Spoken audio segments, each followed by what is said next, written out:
कोटी कोटी योजना प्रणयन सत्वे एठी किंतु फेल मारिछि सरकारंकर उन्नतीकरण योजना। गाँ को रास्ताटीए नथिबारु नाही नथिबा असुविधार सम्मुखीन हेउछन्ति अंचलवासी। तेबे आमे एठी गोटिए गाँ कथा कहूनु दर्शक बंधु, एभली 80 रु ऊर्ध्व ग्राम को जीवा पई सुविधा रास्ताटीए नथिला।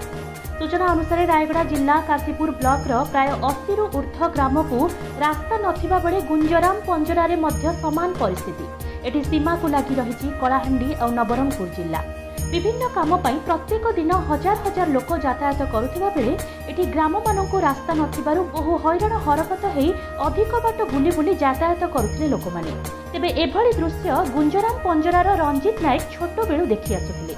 निज गाँ लोकंकर तथा आखपाख अंचलर सुविधा निमंते सरकारकर अनुकंपा को अपेक्षा न करी निज बापांक सह हाथ मिले 3टी काठ पोल निर्माण करने सहित 4 किलोमीटर रास्ता तैयारी करिसेंति निज हाथरे, जहाँ वर्तमान चर्चार विषय पलटिछि। रंजित पेशारे हेउछन्ति जड़े ट्रक ड्राइवर। तेबे एही कार्य पई से ना सरकारक सहायता पाइथिले ना ग्रामवासींकर। तांको एही कार्य संपूर्ण करिबा पई प्राय 3 मास लागिथिबा बेले वर्तमान लोक माने खुशी रे जिबा आसीबा करुथिबार देखि से आत्मसंतोष लाभ करुछन्ति बोली कहिसन्ति। एभली कि एही कार्य पई से तांको स्त्री को सुना गहना भी बंधा पकई दैछन्ति। तेबे सबुठारु मुख्य कथा हेउछि पूर्वरु जेतेबेले नदी पार होई लोके जाउथिले तेतेबेले नदी रे पड़ी अनेक समय रे लोके आहत मध्य होइछन्ति, किंतु एबे यातायात करुथिबा यात्री सुविधारे निर्भय रे एही पोलो उपरे जाई पारुछन्ति।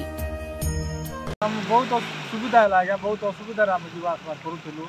आखपाख गाँ गहली अच्छी आम इंद्रावती जावाई बहुत परिश्रम होता 2टा गाड़ पाई बहुत भल रही। आम सियाड़े पिला कहले पिला छोट छोट पिला आसुले 5-10 टଙ୍କା दियो बोली आशार आसुले से गाड़ नदी में गाड़ी भर देकर इड़ को ना कि सियाड़ को हो पार ना से भाया परिस्थिति थी। तो आमे अंचल आमे बहुत खुशी रही आज्ञा आम जी जा आसवा लोक ना कि जे भी जांच कर बहुत खुशी जाऊँ राजनीति 2टा गाड़ कहीं ये पाद गाड़ी धरिक छीड़ा हो पार नदी में से भाया परिस्थिति थी। आगे इंद्रावती जावाई सियाड़े काशपुर आड़े गले बहुत दूर होता इे आसवा काट ब्रिज हो भल सुविधा अच्छी आ किलोमीटर भी आमको कम हो सरकार पाखु ब्रिज गोटे भल हाँ। ब्यूरो रिपोर्ट संभव टीवी ओडिया।